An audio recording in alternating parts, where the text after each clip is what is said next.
Hello दोस्तों, नमस्कार। स्वागत है आपका सेवियर्स एजुकेशन यूट्यूब चैनल पर। अब हम बात करने जा रहे हैं क्लास 11th की, जिसका कि चैप्टर नंबर 5 है, जिसका टाइटल है the ailing planet the green movements rule. इसका पार्ट 1 अपन ऑलरेडी डिस्कस कर चुके हैं। आज अपन बात करेंगे पार्ट 2 की। तो अगर पार्ट 1 आपने नहीं देखा है तो पहले वो देख लीजिएगा। इसके बाद जो है आपको आज का जो पार्ट है ये पार्ट 2 अपन करने जा रहे हैं। और अगर अभी तक आपने चैनल को सब्सक्राइब नहीं किया तो प्लीज़ सब्सक्राइब कर दीजिएगा, बेल आइकन को प्रेस कर दीजिएगा और अपने फ्रेंड्स के साथ भी शेयर कीजिएगा ताकि उनको भी पढ़ने में हेल्प मिल सके। तो जैसा कि अपन ने इस पहले चैप्टर में पढ़ा कि भाई हमारे जो प्लैनेट जो ग्रह है, जो अर्थ है, उस पर किस प्रकार के जो खतरे हैं उनका हम सामना कर रहे हैं और किस तरीके से हमारे जो ये यहाँ देखो लुसाका के अंदर जो जाम्बिया के अंदर जू है, उस जू के अंदर जो पिक्चर दे के मनुष्य को सबसे खतरनाक प्राणी माना गया है, जबकि 1.4 मिलियन स्पीसीज जो है पूरी दुनिया में, जो कि हमारे साथ साथ इस अर्थ को शेयर करती है, यानी उनका भी इस अर्थ पर हिस्सा है, लेकिन ह्यूमन ने ही सब कुछ कब्जा कर रखा है। इसके बाद जल के जहाज जो है, जो कि क्या है, अपने ये जो इंटरनेशनल कमीशन था जिसका नाम था ब्रांट कमीशन, ये कहते हैं कि भी हम अपने आने वाली पीढ़ी के लिए क्या छोड़ के जाना चाह रहे हैं, यानी वो भी अवेयर करना चाह रहे हैं। फिर ये मिस्टर लेस्टर आर ब्राउन है, इनकी जो बुक थी ग्लोबल इकोनॉमिक प्रोस्पेक्ट, इसके बारे में पढ़ा कि भाई इसमें जो है वो किस प्रकार से सिस्टम के बारे में बात कर रहे हैं। अब देखो ये डॉक्टर मायरीज जो है ये कह रहे हैं। इसके बाद आज अपन यहाँ से शुरू करेंगे कि अब जो है अपन इसके लिए क्या कर सकते हैं, कैसे अपने इस एलिंग प्लैनेट को यानी बीमार ग्रह को जो है अपन बचा सकते हैं या आने वाली फ्यूचर जनरेशंस के लिए इसको सेफ रखा जा सकता है। It has been well said, यानी कि ये बहुत ही सही कहा गया है, दैट फॉरेस्ट प्रीसीड्स मैनकाइंड, कि भी फॉरेस्ट जो है उसके बाद मैनकाइंड आए। पहले धरती आई, उसके बाद मैनकाइंड आए और मानव आने के बाद क्या हुआ, डेजर्ट फॉलो, यानी कि फिर रेगिस्तान बन गए, यानी मनुष्य ने उनको जो है बर्बाद कर दिया फॉरेस्ट को और रेगिस्तान बढ़ रहे हैं। The world's ancient patrimony of tropical forest is now eroding at the rate of 40 to 50 million acres a year। वगैरह जो पहले के विश्व के सबसे प्राचीन जो ट्रॉपिकल फॉरेस्ट थे वो भी आज कम हो रहे हैं। 40 से 50 मिलियन एकड़ हर साल वो फॉरेस्ट गायब हो रहे हैं, कम हो रहे हैं। And the growing use of dung for burning, और जो डंग है यानी कि जो गाय भैंस या जानवरों का जो गोबर है जिसका यूज़ किस लिए किया जा रहा है, बर्निंग के लिए। Deprive the soil of an important natural fertiliser, जिससे कि मिट्टी के अंदर जो नेचुरल फर्टिलाइजर है, प्राकृतिक खाद है, उसकी मात्रा भी कम हो रही है। The world bank estimates that A 5-fold increase in the rate of forest planting is needed to cope with the expected fuel wood demand in the year 2000। अब ये कह रहा जो वर्ल्ड बैंक था उसने एक अनुमान लगाया कि 5 गुना ज़्यादा मात्रा में हमें जंगलों के अंदर पौधों को रोपण करना पड़ेगा, जंगल लगाने पड़ेंगे, जिससे कि 2020 में जो फ्यूल की डिमांड है उसको पूरा किया जा सके। यानी कि 1994 का चैप्टर है, तो उस समय जो है 2020 आने में 6 साल बाकी थे, तो उस समय की बात है कि 5 गुना ज़्यादा बढ़ाने की ज़रूरत है। तो आज के हिसाब से लगभग 20 गुना ज़्यादा की ज़रूरत होनी चाहिए। James स्पेट, the president of the World Resources Institute said the other day। अभी एक तरफ जो जेम्स स्पेट जो कि प्रेसिडेंट है यानी अध्यक्ष है किसके, वर्ल्ड रिसोर्सेज इंस्टीट्यूट के, वो कहते हैं we are saying that we are losing the forest. अभी हम ये कह रहे हैं कि हम फॉरेस्ट को लूज कर रहे हैं यानी खो रहे हैं, एट एन एकड़ ए सेकेंड, यानी 1 सेकेंड में 1 एकड़ का फॉरेस्ट कम हो रहा है। But it is much closer to an acre and a half to a second.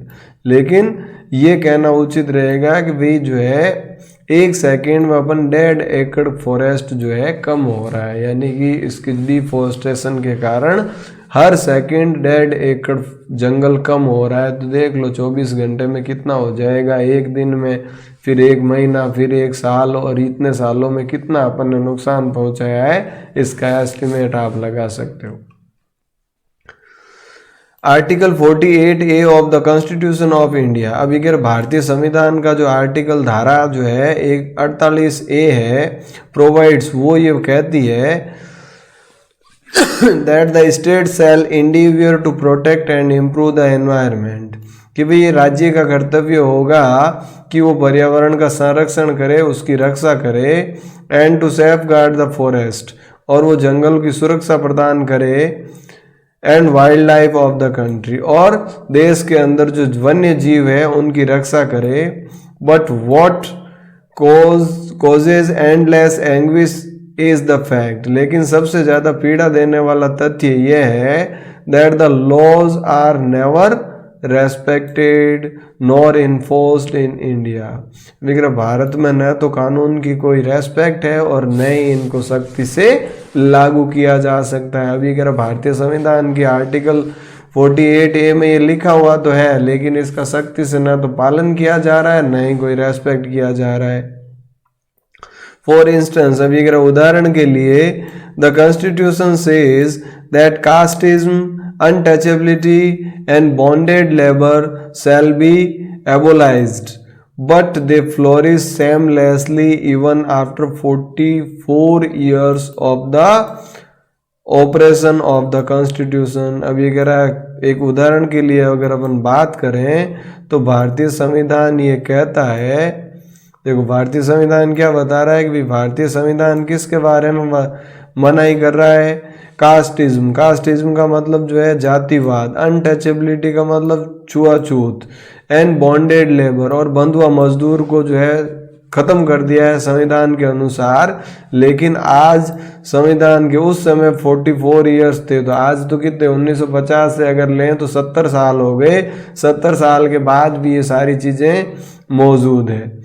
A recent report of our parliament's Estimates Committee has highlighted the near catastrophic depletion of Indian forest over the last 4 decades। वगैरह parliament के अंदर जो है estimates committee है, उसने ये बताया कि कैटास्ट्रॉफिक डेप्लेशन यानी बहुत ज़्यादा मात्रा में जो है डेप्लेशन हो रहा है, कमी हो रही है of Indian forest over the last 4 decades, पिछले 4 दशकों में, यानी 40 सालों में भारतीय जंगलों में बहुत बड़ी कमी हुई है। India according to the reliable data, अभी अगर जो रिलायबल का मतलब विश्वसनीय, तो विश्वसनीय डाटा के आधार पर, विश्वसनीय जो आंकड़े हैं उनके आधार पर India is losing its forest at the rate of 3.7 million एकड़ ए ईयर। भारत जो है वो 3.7 मिलियन एकड़ जो है एक साल में फॉरेस्ट को खो रहा है, यानी इतने जंगल कम हो रहे हैं। Large areas officially designated as forest land, बड़े क्षेत्र जिनको कि आज जंगल या फॉरेस्ट लैंड कहा जाता है, are already virtually treeless, वो भी जो है बिना पेड़ों के यानी ट्री लेस हो चुके हैं। The actual loss of forest is estimated to be about 8 times at the rate of indicated by government statistics. अभी कह रहा वास्तविक आंकड़े जो है, जो भारत सरकार आंकड़े प्रस्तुत कर रही है उससे 8 गुना ज़्यादा है, यानी कि 8 गुना ज़्यादा फॉरेस्ट जो है उसको नष्ट किया जा रहा है। ए 3-year study using satellites and aerial photography conducted by the United Nations warns that the environment has deteriorated so badly that it is critical in many of the 88 countries investigated. वगैरह 3 साल की स्टडी की गई satellites के द्वारा और aerial यानी हवा में फोटोग्राफी के द्वारा, जिसको कि आयोजित किया था, कंडक्ट किया था यूनाइटेड नेशंस ने, संयुक्त राष्ट्र ने। उसने वार्न्स यानी चेतावनी दी है दैट द एनवायरनमेंट हैज़ डिटोरियोरेटेड, कि भाई पर्यावरण जो है वो बहुत ज़्यादा नुकसान पहुंचा है, सो बैडली, इतनी ज़्यादा इसको नुकसान पहुंचा है दैट इट इज़ क्रिटिकल, कि ये बहुत ज़्यादा क्रिटिकल हो गया, बहुत ज़्यादा गंभीर समस्या बन गई है in many of the 88 countries investigated. 88 countries का जो इन्वेस्टिगेशन किया था उसमें बहुत सारे देशों में ये जो है क्रिटिकल स्थिति में पहुंच गया था, नाजुक स्थिति में पहुंच गया था। There can be no doubt that the growth of the world population is one of the strongest factor distorting the future of human society। अभी कह इस बात में कोई शक नहीं है कि भाई बढ़ती हुई जनसंख्या जो है वो इसका एक बड़ा कारण है, जो कि आने वाली जो समाज है, आने वाली मानव जाति है, उसके लिए खतरा है। यानी कि जो है इस नेचुरल रिसोर्सेज को बहुत ज़्यादा नुकसान पहुंचा रहे हैं।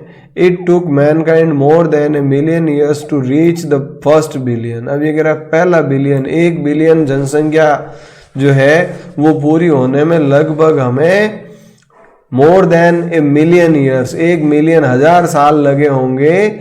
लेकिन that was the world population around the year 1800, जो कि जो है 1800 ईस्वी के अंदर ये जो पॉपुलेशन थी, जनसंख्या जो थी वो थी अपनी 1 बिलियन। इसके बाद by the year 19 the 2nd billion was added, जबकि 1900 में यानी 100 साल बाद जो है कितनी हो गई, 1 बिलियन उसमें और ऐड हो गई। And the 20th century had added another 3.7, और 20वीं शताब्दी में उसमें 3.7 जो है और ऐड हो गई।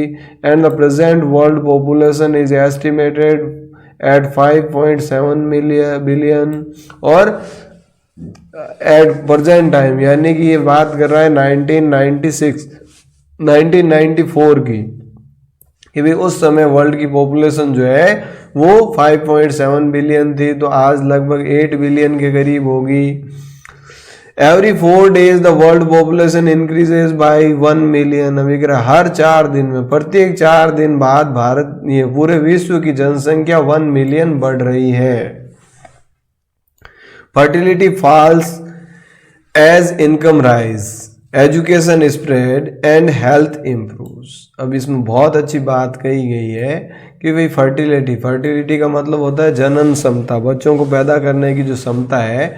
फॉल्स यानी गिरती है, कम होती है। एज इनकम राइज, जैसे जैसे आमदनी बढ़ती है। एजुकेशन स्प्रेड यानी कि शिक्षा का प्रसार होता है। एंड हेल्थ इम्प्रूव्स, और स्वास्थ्य में सुधार होता है।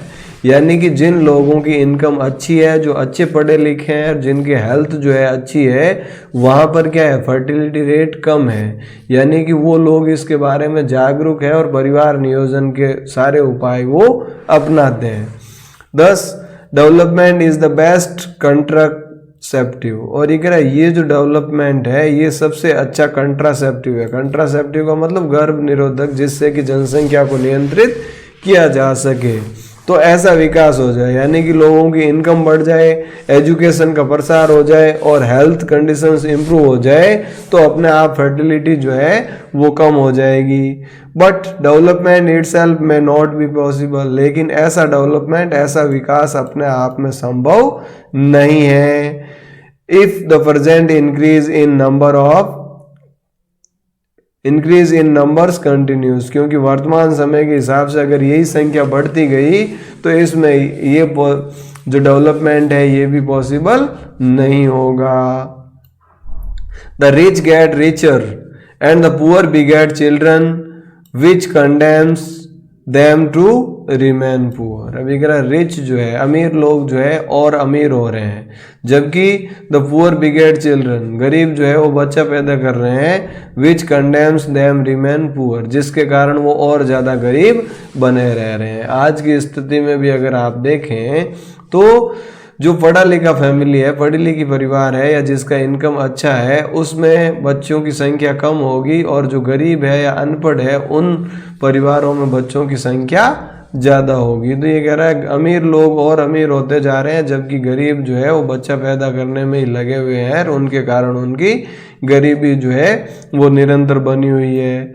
More children does not mean more workers, merely more people without work. अब ये कह रहा ज़्यादा बच्चों का मतलब ये नहीं है कि वो ज़्यादा काम करेंगे, बल्कि इसका मतलब ये है कि ज़्यादा बेरोजगार होंगे, उनको काम ही नहीं मिलेगा। It is not suggested that human beings be treated like the cattle and compulsory sterilised. अब ये कह रहा है इसका मतलब ये भी नहीं, ऐसा भी नहीं सुझाव दिया जा सकता कि भाई मनुष्यों को भी जो है जानवरों की तरफ बर्ताव किया जाए और उनको जो है जबरदस्ती स्टरलाइज कर दिया जाए, यानी उनकी नसबंदी कर दी जाए, जैसा कि इमरजेंसी के समय इंदिरा गांधी और उनके पुत्र संजय गांधी ने जो है किया था, कि भाई उनके साथ पाशविक व्यवहार भी नहीं किया जा सकता, कि पकड़ पकड़ कर उनकी नसबंदी कर दें, जिससे कि जनसंख्या नियंत्रित हो सके या इस पर काबू पाया जा सके। But there is no alternative to voluntary family planning without introducing an element of coercion। अब ये कह रहा है लेकिन जो है इसके अलावा कोई ऐसा स्वैच्छिक अल्टरनेटिव या विकल्प भी नहीं है फैमिली प्लानिंग का, परिवार नियोजन का, कि जिसको कि लागू किया जा सके बिना किसी फोर्स के। The choice is really between control of population and perpetual of poverty. अब ये कह रहा है इसमें से आपको अपनी चॉइस खुद को चुनाव करना है कि भाई आप क्या कर रहे हैं, जनसंख्या को नियंत्रित करना चाह रहे हैं या जो कंटिन्यूअस चली जा रही पॉवर्टी जो है, गरीबी है, उसको निरंतर जारी रखना चाह रहे हैं। ये चॉइस हमें चूज करनी पड़ेगी। The population of India is estimated to be 920 million अभी टुडे। अभी 1994 की बात कर रहा है। 1994 में जो हमारी एस्टिमेटेड जनसंख्या थी वो 920 मिलियन थी, लेकिन आज कितनी हो गई, 130 करोड़ हो गई है। More than the entire population of Africa and south America put together. लेकिन उस समय भी हमारी जनसंख्या इतनी थी कि अफ्रीका और साउथ अमेरिका को अगर एक साथ मिला लिया जाए तो उससे भी ज़्यादा थी। और आज जैसा कि आपको पता ही है कि भाई वर्ल्ड की सेकंड सबसे ज़्यादा लार्जेस्ट जनसंख्या वाला देश भारत हो गया है। पहला चाइना है, लेकिन चाइना ने भी वहाँ जो है कंट्रोल कर लिया है। और आने वाले अगर इसी तरीके से हम बढ़ते रहे तो 5-10 सालों में अगली जनगणना जब होगी तो हम होंगे number 1। No one familiar with the condition in India would doubt that the hope of the people would die in their hungry hutmates unless population control is given topmost priority। कोई भी familiar with the conditions इन स्थिति से जो familiar है, जो जागरूक है India में, इस बात में कोई डाउट नहीं कि यहाँ के जो लोग हैं उन लोगों की स्थिति जो है तभी सुधर सकती है जब लोग जो है इन हटमेट्स में झोपड़ी के अंदर जो मर रहे हैं, जब तक कि भूखे मर रहे हैं, भूख वाली जो स्थिति है ये तभी खत्म होगी जब यहाँ के लोग जो है पॉपुलेशन कंट्रोल को टॉप मोस्ट प्रायोरिटी में रखेंगे, यानी पहली प्राथमिकता देंगे। For the first time in human history we saw transcending concern. अब ये पहली बार इतिहास में हमने देखा कि ये जो ट्रांसकेंडिंग कंसर्न है, यानी कि जो चिंता, वैश्विक चिंता है, the survival not just of the people but of the planet, जिसमें कि सिर्फ लोगों की सर्वाइवल की, जीवित रहने की बात नहीं है, बल्कि इस प्लानेट, अपने ग्रह को जीवित यानी अर्थ को भी जीवित रखने की बात है। We have begun to take a holistic view of the very basis of our existence। और हमें अपने एग्जिस्टेंस को, अपने इस अस्तित्व को बचाए रखने के लिए एक होलिस्टिक व्यू, एक होलिस्टिक दृष्टिकोण, एक समग्र दृष्टिकोण विकसित करने की ज़रूरत है। The environmental problem does not necessarily signal our demise। अभी कह रहा है ये पर्यावरण की जो समस्याएं हैं ये इस तरीके से आवश्यक रूप से जो है ये संकेत नहीं है, ओवर डिमाइज हमारी मृत्यु का संकेत नहीं है। It is over passport for future, ये हमारे आने वाले फ्यूचर का पासपोर्ट है। यानी कि फ्यूचर तभी सुरक्षित रहेगा तब जब ये एनवायरनमेंट बचेगा। The emerging new world vision has ushered in the era of responsibility, और ये कह रहा है आने वाला जो नया समय है, नया विश्व जो है, उसमें लोगों को जो है रेस्पॉन्सिबिलिटी का एरा है, यानी जिम्मेदारी का युग आने वाला है। ये जो समय है ये जिम्मेदारी का है।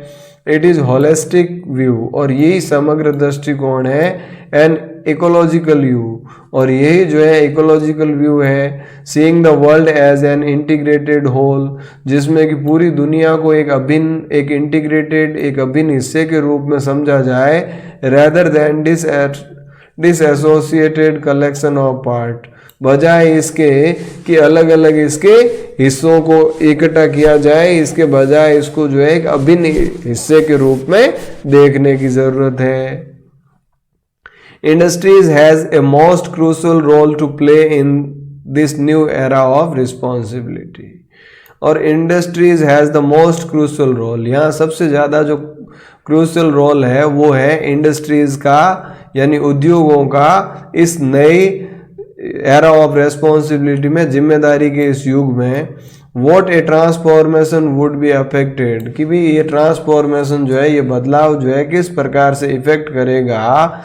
If more businessman said the view of chairman of DuPont mister Edgar S Woolard वू। अभी कह रहा क्योंकि जिस प्रकार से ज़्यादा बिजनेसमैन, अगर जो ड्यूपॉन्ट नाम की जो कंपनी है उसके चेयरमैन है जिनका नाम है मिस्टर एडगर एस वुलार्ड, अगर इनकी बातों पर ध्यान दे तो ये निश्चित रूप से ऐसा हो सकता है। उन्होंने क्या किया देखो, हु 5 years ago, जिन्होंने कि 5 साल पहले डिक्लेयर्ड, यानी ये घोषित कर दिया, to be the company's chief environment officer, भी कंपनी का जो है चीफ एनवायरमेंट ऑफिसर, सीईओ क्या होता है, कंपनी का जो हेड होता है उसको सीईओ कहता है, और सीईओ की फुल फॉर्म होती है चीफ एग्जीक्यूटिव ऑफिसर, लेकिन उन्होंने क्या बना दिया इसको, चीफ एनवायरमेंटल ऑफिसर, यानी कि हमारी मुख्य जिम्मेदारी क्या होगी, एनवायरमेंट से रिलेटेड, पर्यावरण की होगी।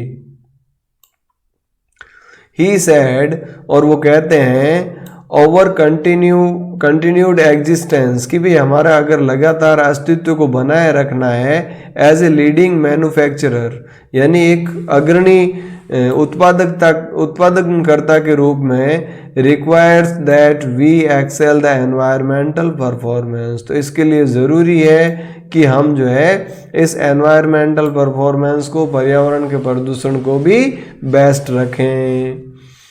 Of all the statements made by Margaret Thatcher, और जो मार्गरेट थैचर जो थी, उन्होंने जितने भी कथन कहे, जितने भी स्टेटमेंट कहे during the years of her prime ministership, Margaret Thatcher कौन थी, प्राइम मिनिस्टर थी यूके की, तो उन्होंने अपने प्राइम मिनिस्टर काल में जितने भी स्टेटमेंट कहे, none has been pass so decisively into the current coin of England English uses as her felicitous words. अभी कह रहा कोई भी कथन इतना ज़्यादा जो है फेमस नहीं हुआ इंग्लिश में, इंग्लिश की यूज़ में, जितना कि उन्होंने ये शब्द जो है हंसी मजाक के शब्दों में कहा था, no generation has freehold on this earth, कि भी कोई भी जनरेशन जो है, किसी भी पीढ़ी का इस धरती के ऊपर जो है पूर्ण अधिकार नहीं है। फ्री होल्ड का मतलब आधिपत्य, तो किसी का भी आधिपत्य इस धरती पर नहीं है। All we have is a life tenancy, हम सब की क्या है, लाइफ टेनेंसी का मतलब किराएदार हैं, हम जो है जीवन भर के लिए इसके किराएदार हैं। With a full repairing lease, और वो किराया हमने किस रूप में लिया है, एक फुल रिपेयरिंग लीज। भाई आज जो है आप कोई रूम या कोई मकान या कुछ भी चीज़ लीज पे लेते हो, किराए पे लेते हो, तो उसकी शर्त क्या है कि भाई जैसी लोगे वैसी वैसी वापस लौटाओगे जब लीज हम कंप्लीट हो जाएगी। तो यही हमारी रेस्पॉन्सिबिलिटी भी ये है कि हम जो है इस अर्थ पे जो है एक किराएदार की भूमिका में है, और जैसे ही हम इस दुनिया से विदा हों, यानी कि इस किराए की भूमि को जो है वापस उस मालिक को लौटाएं, तो उसी कंडीशन में लौटाएं जैसे कि हमने उनसे प्राप्त की थी। कहने का मतलब साफ है कि हमें जो है पर्यावरण के संरक्षण करने की बहुत ज़्यादा आवश्यकता है। In the words of Lester Brown, अभी अगर लेस्टर ब्राउन के वर्ड्स को अगर अपन सुने, उनके वर्ड्स की बात करें तो we have not inherited this earth from our forefathers. अभी कह रहा ये जो है, ये अर्थ, ये जमीन जो है हमें अपने फोर फादर से, अपने पूर्वजों से जो है उत्तराधिकार में नहीं मिली है, बल्कि we have borrowed it from our children, जबकि हमने इनको अपने बच्चों से बोरो की है, उधार ले रखी है। तो अगर कोई भी चीज़ उधार लोगे तो उसको वापस भी तो लौटाना पड़ेगा। तो ये सोच के चलें कि भाई हमने इसको जो है बोरो कर रखा है अपने आने वाली फ्यूचर जनरेशन से, अपने बच्चों से कम अपन उतरी मात्रा में तो इसको छोड़ के जाएं, जितने कि हमारे पूर्वज हमारे लिए जैसे छोड़ के गए थे वैसे ही हम अपनी आने वाली पीढ़ी के लिए छोड़ के जाएं। तो इसमें बहुत ज़्यादा सुधार की गुंजाइश है। और ये चैप्टर आज भी इसीलिए रिलेवेंट है कि जो एनवायरमेंटल इश्यूज है, जो पर्यावरण से संबंधित समस्याएं हैं, जिसके कारण चाहे वो ग्लोबल वार्मिंग की प्रॉब्लम हो या ओजोन परत में जो क्षरण हो, ये सारी की सारी चीज़ें इसी के कारण है। तो आई होप आपको ये चैप्टर समझ में आया होगा और जो आज की डे टू डे लाइफ की जो प्रैक्टिकल प्रॉब्लम्स है इनको भी समझने का प्रयास किया होगा। और इन चीज़ों को सिर्फ एग्ज़ाम पॉइंट ऑफ व्यू से नहीं बल्कि व्यवहारिक जीवन में भी आप लागू करोगे, इसी आशा के साथ आज की इस सेशन को यहीं विराम देते हैं। Thank you. जय हिंद, जय भारत।